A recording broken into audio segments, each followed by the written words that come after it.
As a veteran Larry, I often forget that some people are only just now becoming Larrys, meaning this is their first time going through a PR stunt relationship.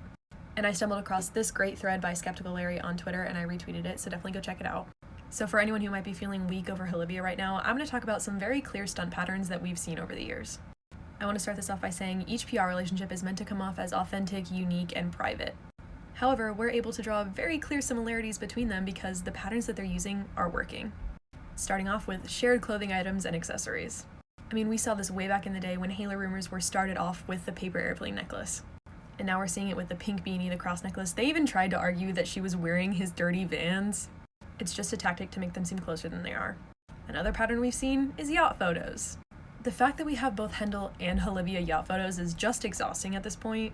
But aside from yacht photos, professional photographs that are meant to be seen as private encounters. I don't know who needs to hear this, but paps aren't just sitting in the ocean waiting for famous celebrities and their girlfriends to float on by in their private yacht.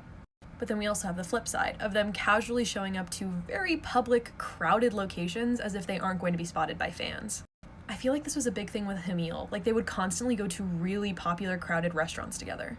Like, Harry has been in the public eye since he was 16 years old. He knows better than to just randomly and casually show up to a very public location with his girlfriend. Especially considering Harry recently has hung out with Katy Perry and Orlando Bloom, as well as Ed Sheeran, yet we got 0 photos of them. And then he goes on a private yacht trip with Olivia and goes out to a restaurant with her, and we suddenly have 1,000,000 photos of them.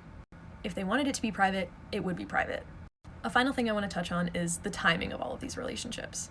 Starting off strong with everyone's favorite divorced parents, Haylor. I've talked about Haylor in depth before, but the timing of it was very strategic. It happened between Taylor's release of Red and One Direction's release of Take Me Home, which of course worked as great promo for both of those. Then we have Hendel, which happened right before the release of HS1, leading to many songs being speculated to be about Kendall. Hamil started and ended before the release of Fine Line, making Fine Line a breakup album and her voice literally being on one of the songs. And now we're stuck here, with Olivia obviously working as promo for Don't Worry Darling, when in reality it's just sort of tarnishing both of their reputations, but that's none of my business. So to anyone who might be feeling weak over Olivia right now, I just want to remind you that there are very clear patterns that we've seen over the years, and this is nothing out of the ordinary. I understand it sucks that it's your first stunt relationship that you're going through, however, this is going to pass. Don't Worry Darling promo will come out, maybe they'll wait till after the movie is released, then we'll get a breakup article and it'll all be over. It's not fun. I know it's not fun. However, this will pass, I promise.